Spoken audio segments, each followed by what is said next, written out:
Tengan todos un buen día. El tema que estudiaremos hoy es el tema número 4, que es la probabilidad condicional. El tema número 4 de la unidad número 8.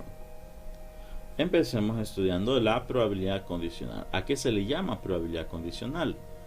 Bueno, la probabilidad condicionada o probabilidad condicional es la probabilidad que ocurra un evento A sabiendo que a priori ocurre un evento B. Es decir, para calcular la probabilidad de un evento ya nos dan la información que determinado evento ya ocurrió, y si existe una dependencia entonces podemos hacer más preciso el cálculo para encontrar la probabilidad del evento A.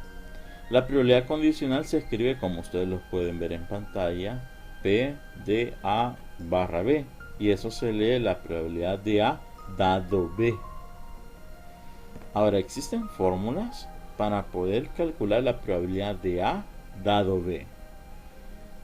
Aquí en este pequeño diagrama de Venn, aquí tenemos el conjunto A, aquí tenemos el conjunto B.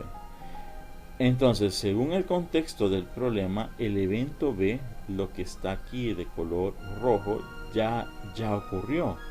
Entonces, la probabilidad de B, esos serían mis casos posibles, todo el conjunto B. Ahora, la probabilidad de A, sabiendo que ya ocurrió B, prácticamente sería esta parte de la intersección. La probabilidad de A intersectado con B, es decir, esta región, serían mis casos favorables. Y por lo tanto, la probabilidad de A dado B sería la probabilidad de A intersectado con B entre la probabilidad de B. El caso contrario, la probabilidad de B dado A. Lo único que va a cambiar es lo que está en el denominador, es decir, los casos posibles, porque la probabilidad de B dado A aquí quiere decir que el evento A es el que ya ocurrió. Entonces, eso que ya ocurrió sería lo que va en el denominador. Y esta sería la fórmula para las probabilidades condicionadas.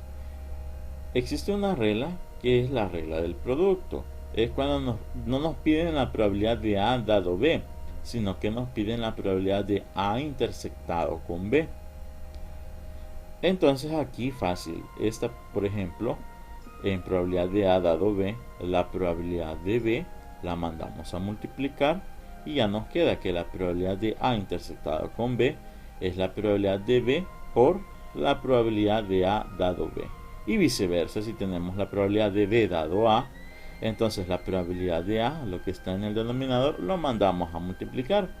Y ya nos queda que la probabilidad de A intersectado a B es igual a la probabilidad de A por la probabilidad de B dado A. En ambos casos, pues el resultado tiene que ser el mismo. Aquí, ¿cómo saber cuál de las dos utilizar? Bueno, si de antemano podemos conocer la probabilidad de B sabiendo que ya ocurrió A, entonces podemos utilizar la segunda fórmula. Pero si podemos conocer la probabilidad de A sabiendo que ya ocurrió el evento B, entonces podemos utilizar la primera fórmula. Pero de aquí se deduce otra regla que es bien importante, porque esta fórmula solo es válida cuando A y B no son disjuntos. Ahora, cuando existe una dependencia entre los dos eventos.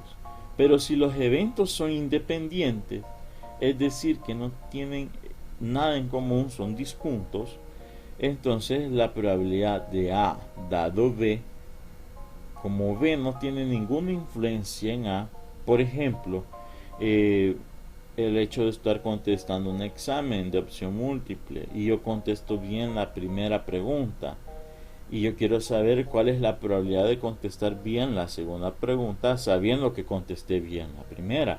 Bueno, esos son eventos independientes porque no tienen nada que ver. No influye el hecho de haber contestado bien la primera pregunta para que la segunda pregunta la conteste bien.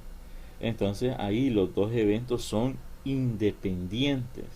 Y cuando los eventos sean independientes, entonces la probabilidad de A dado B, como B no tiene nada que ver, solamente sería la probabilidad de A. Y viceversa, si tengo la probabilidad de B dado A, entonces esto sería la probabilidad de B nada más. Y en general esto es algo muy importante. La probabilidad de A intersectada con B solamente sería la probabilidad de A por la probabilidad de B. Y esto va a ocurrir si y solamente si los eventos A y B resultan ser independientes. Es decir, que ocurra un evento no influya en que ocurra el segundo evento. Veamos unos ejemplos. Dice que la probabilidad de A es 0.6, la probabilidad de B es 0.4 y la probabilidad de A intersectado con B es 0.18. Nos están pidiendo que calculemos la probabilidad de A dado B. Entonces, según la fórmula, sería como ya ocurrió B, esto sería la probabilidad de B, sería mis casos posibles, y la probabilidad de la intersección de A con B serían mis casos favorables. Entonces, la probabilidad que ocurra A intersectado con B ya es 0.18 y la probabilidad que ocurra B es 0.4. 0.18 entre 0.4 es 0.45 y esa sería la solución. Veamos este ejemplo. Dice, el 25% de tus amigos les gusta la fresa y el chocolate. Aquí es decir que el 25% le gustan las dos cosas, la fresa y el chocolate. Mientras que al 60% solamente le gusta el chocolate.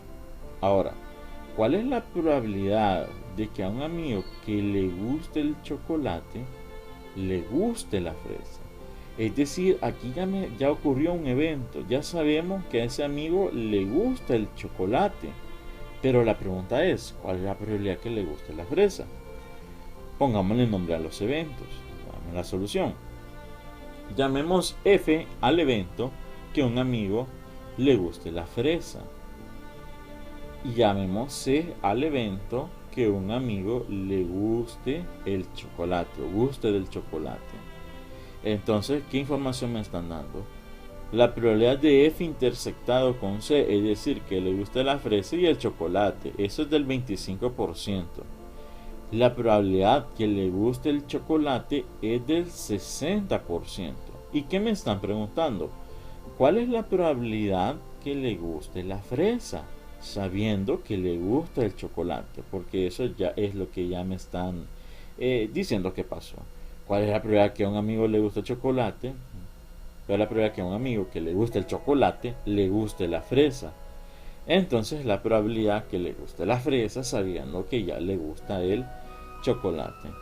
Entonces esto sería en los casos favorables sería la probabilidad de la intersección, que es 0.25. Y en el denominador sería la probabilidad que le guste el chocolate, sería 0.25 entre 0.60 y eso es igual a 0.42. Y eso sería la solución para este problema. Veamos un último ejemplo. Un examen contiene 10 preguntas de opción múltiple, con 4 opciones de respuesta cada uno y solamente una de esas opciones es la correcta.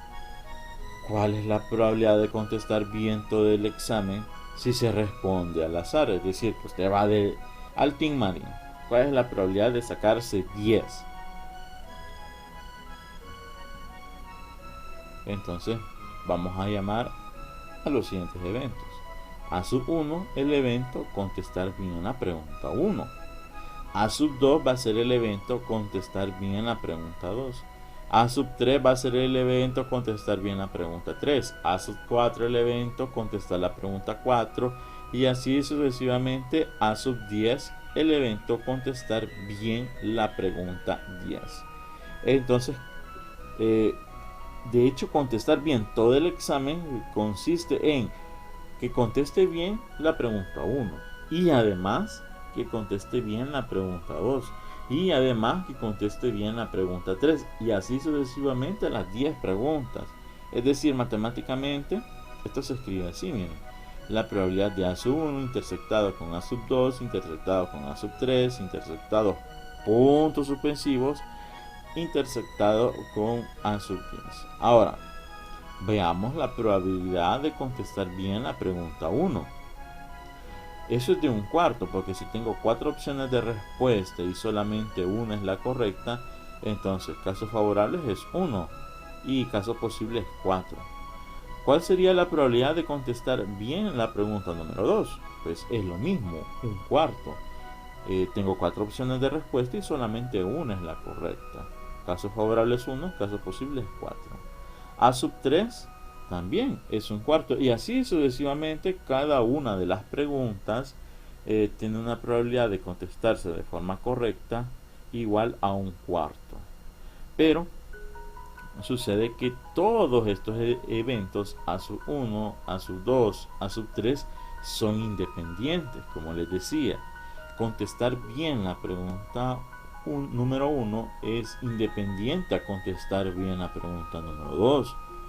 De hecho, es independiente a contestar cualquiera de las demás preguntas, porque no tiene nada que ver. El hecho que conteste bien la primera pregunta no quiere decir que voy a contestar bien la segunda.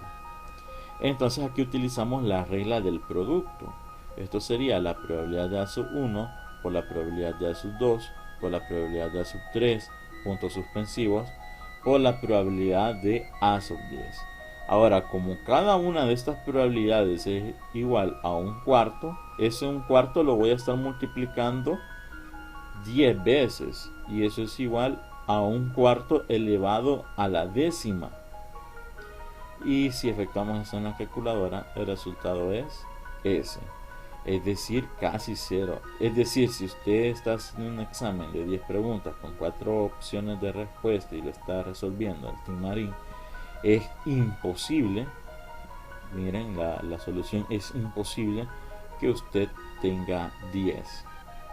Y eso sería la solución a este ejercicio.